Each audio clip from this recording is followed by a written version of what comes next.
सक्षम police times, news 112, सक्षम जनतेचा आवाज।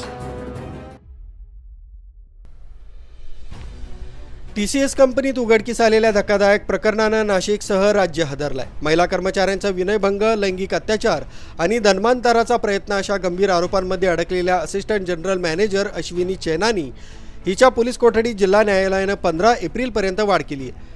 या प्रकरणात आता 78 संशयास्पद ईमेल SITच्या रडारवर आले असून या मेलमधून मोठा कट उघड होण्याची शक्यता व्यक्त केली जाते।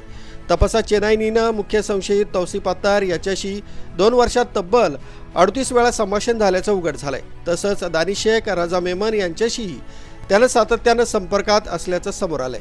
पीडित महिलेनं विनयभंगाची तक्रार केल्यानंतर मदत करण्याऐवजी तुमको क्या हायलाइट होना है आणि जाने दो छोड़ दो असं म्हणत प्रकरण दाबण्याचा प्रयत्न झाल्याचा गंभीर आरोप न्यायालयात करण्यात आला।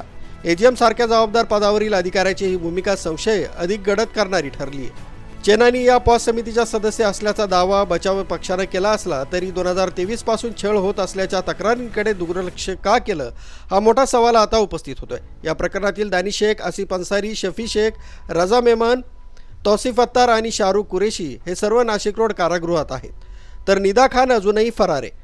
15 एप्रिलला SIT आणखी कोठडीची मागणी करणार आहे। न्यूज ब्युरो, सक्षम police times, news 112, Nashik. News